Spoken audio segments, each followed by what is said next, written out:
Delivery में operation delivery के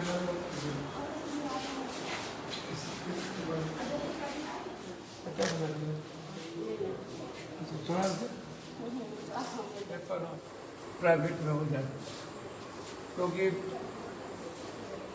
यहाँ सुविधा है भी या नहीं भी, फिर भी यहाँ से रेफर कर दिया जाएगा। नाम पर लोगों ने एम्बुलेंस वाले या अदर लोग प्राइवेट में लेके चले जाते, खासतौर पर एम्बुलेंस।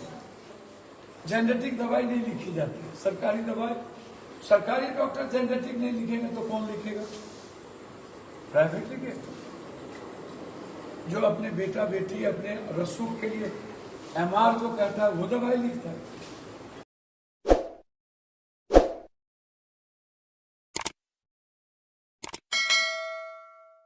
नमस्कार, आप एबीजे न्यूज देखने की शुरुआत कर चुके हैं। मेरा नाम है राजा झा। देखिए, कल देर रात पूर्णिया सांसद पप्पू यादव कसबा पहुंचे और कसबा पहुंचने के बाद पप्पू यादव ने सामुदायिक स्वास्थ्य केंद्र का देर रात औचक निरीक्षण किए हैं। पप्पू यादव जैसे ही सामुदायिक स्वास्थ्य केंद्र में एंट्री लिए, उसके बाद डॉक्टरों से लेकर नर्स और तमाम कर्मचारियों में हड़कंप मच गया। पप्पू यादव बारीकी से तमाम अस्पतालों का एक एक मरीजों का हालचाल जाने हैं। साथ ही साथ अगर कहें तो पप्पू यादव वहां की व्यवस्था को देखते हुए भी जमकर भड़कते हुए नजर आए हैं। एक एक तस्वीर आपको दिखा रहे हैं। देखिए किस तरह से पप्पू यादव लगातार स्वास्थ्य व्यवस्था का लेकर आवाज उठा रहे हैं। स्वास्थ्य व्यवस्था की चरमराई स्थिति को लेकर पप्पू यादव आवाज उठा रहे हैं। हाल में ही पप्पू यादव पूर्णिया जीएमसीएच अस्पताल का औचक निरीक्षण किए थे, जहां पर जीएमसीएच अधीक्षक और अगर कहें तो सीएस को जमकर फटकार लगाए थे और कहा था कि मरीजों के साथ किसी भी तरह की समस्या आती है तो ये हम बर्दाश्त नहीं करेंगे।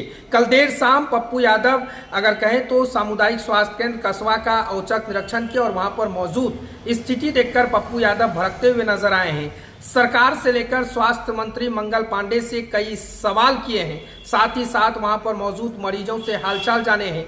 तमाम मरीजों की समस्याओं को सुनते हुए मौजूद कर्मचारियों को सख्त निर्देश दिए हैं कि जल्द से जल्द इन तमाम लोगों का अगर कहें तो समस्या का समाधान हो जाए। इतना ही नहीं, डॉक्टरों पर भी पप्पू यादव भड़कते हुए नजर आए हैं। पप्पू यादव ने कहा कि स्वास्थ्य केंद्र तो हैं, सरकारी अस्पताल तो है, लेकिन दवाइयां बाहर से लानी पड़ रही है, क्योंकि जो डॉक्टर साहब हैं वो बाहर क्लिनिक खोल बैठे हैं और वहां पर मौजूद मरीज और परिजन को कहते हैं कि आप हमारे क्लिनिक पर आइए और वहां पर फिर हम अपने पसंदीदा दवाई लिखेंगे जो एमआर के माध्यम से आता है। तमाम तरह की बातें पप्पू यादव देर रात कसबा के अस्पताल पहुंचकर अस्पताल की तमाम स्थिति का पोल खोलते हुए नजर आए हैं, जो तस्वीर के माध्यम से आपको दिखा रहे हैं। देखिए, पप्पू यादव लगातार अगर कहें तो स्वास्थ्य विभाग को लेकर आवाज उठा रहे हैं, चाहे वो पटना के पीएमसीएच का मुद्दा हो या फिर मुजफ्फरपुर का अस्पताल का मुद्दा हो या फिर बिहार के किसी भी अस्पताल का मुद्दा हो। पप्पू यादव हर जगह औचक निरीक्षण कर रहे हैं और सभी औचक निरीक्षण के दौरान वहां पर कमियां दिख रही है और कमियां देखने के बाद मौजूद कर्मचारियों को जमकर फटकार लगाते हुए नजर आ रहे हैं। क्या कुछ पप्पू यादव निरीक्षण के दौरान कह रहे हैं वो आप सुनिए। कर दिया जाता है जीएमसीएच के नाम पर लोगों ने एम्बुलेंस वाले या अदर लोग प्राइवेट में लेके चले जाते, खासतौर पर एम्बुलेंस और प्राइवेट डॉक्टर के क्लिनिक में चले जाते। मैं बार बार कहता हूँ, इतना बड़ा अस्पताल है और पेशेंट एक भी नहीं। आप जहाँ जाइएगा, जिस जगह जाइएगा, आपको पेशेंट नहीं मिलेगा। डिलीवरी छोड़ के आपको किसी भी पीएचसी में, प्रखंड अस्पताल में, कस्बा एक विधानसभा है और कस्बा एक ऐसा ब्लॉक है जो जलालगढ़ गढ़बरेली एक व्यापारिक जगह है। अमोर का पेशेंट होता है और यहाँ अमोर का भी पेशेंट आता है और उसके बावजूद एक भी गंदगी आपने देखी। मेरा सिर्फ इतना कहना है कि सरकार जो कर रही है क्या ये सही है? 5500 करोड़ का पीएमसीएच बना लिया और सुपरिटेंडेंट ठाकुर 2 बार रिटायर कर गए, दोनों बार आपने उसको एक्सटेंशन दिया। उसकी बेटी पीएमसीएच में, उसकी पत्नी पीएमसीएच में और उसका दामाद एलएनजे में। क्या एक बड़ा पदाधिकारी 55 करोड़ के घोटाले को ढकने के लिए के.एन. ठाकुर या आई.एन. ठाकुर जो भी आई.एस. ठाकुर को आप 3 बार एक्सटेंशन देंगे। आखिर उस आई.एस. ठाकुर में क्या है कि पीएमसीएच में एक दलित की बच्ची का बलात्कार करके मार दिया गया।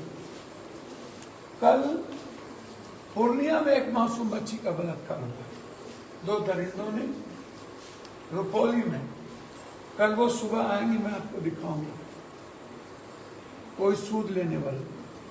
गोपालगंज में एक मासूम बच्ची की बलात्कार, कोई सूद लेने वाला। हर दिन दर्जनों बच्ची भेड़ियों के शिकार हो गए। कानून का इकबाल नहीं रहा। सरकार को बच्चियों से कोई मतलब। पेशेंट हर दिन शोषण होता है अस्पताल में, ना तो एक्सरे, ना तो ऑपरेटर, ना तो अल्ट्रासाउंड, ना सीटीएस। ममता पेशेंट को प्राइवेट क्लिनिक में ले जाके पहुंचा देते हैं। जो यहाँ प्रभारी होते हैं वो अपने क्लिनिक में या अन्य डॉक्टर के क्लिनिक में पेशेंट को भेज दिया जाता है। आप खुद सोचिए, जब हमारे डॉक्टर पेशेंट को रेफर करेंगे 10 मिनट के अंदर, आखिर 10 मिनट में उन्होंने क्या देखा? जेनेटिक दवाई नहीं लिखी जाती। सरकारी दवाई, सरकारी डॉक्टर जेनेटिक नहीं लिखेंगे तो कौन लिखेगा? प्राइवेट लिखेगा। जो अपने बेटा बेटी अपने रसूख के लिए एमआर जो कहता है वो दवाई लिखता है। अरबों खरबों रुपया दवाई के नाम पर लूटे जाते हैं। नई नई गाड़ियां, घूमने के लिए बाहर, तो इंग्लिश दवाई लिखेंगे। इसलिए कस्बा जैसे जगहों पर यह स्थिति है।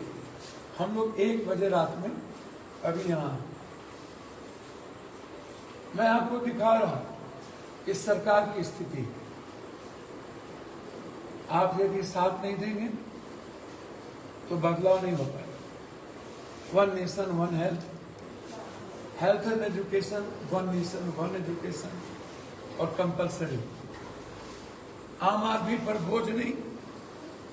MRI, CT scan, ultrasound, kidney cancer, brain tumour, heart, liver transplant, इस तरह की बीमारी जो बिलो ऑफ पॉवर्टी लेन है, गरीबी रेखा के नीचे और मिडिल क्लास है, क्या उस पर बोझ पड़ना चाहिए? यदि हम सुविधा देंगे तो पेशेंट बाहर नहीं जाना चाहिए, वो लोकल में रह के इलाज करेगा। और कस्बा की स्थिति आपने देखी। आप मंत्री जी सोचिए, एक उपाधीक्षक की बदली कर देते हैं, एक छोटी मछली विभा कुमारी को सस्पेंड कर दी। सिस्टम को क्या किया? क्या आई.एस. ठाकुर की सेवा समाप्ति होगी? क्या उसकी पत्नी पीएमसीएच से हटेगी? क्या उसकी बेटी? सब क्या ये जन्मसिद्ध अधिकार है? तीनों पीएमसीएच में ही रहेंगे। बहुत धन्यवाद। बचाइए और इस बिहार की जनता से बोझ खत्म करें। मैं तुरंत मिलूंगा किसी और जगह। आपको मैं दिखाने आया था कस्बा में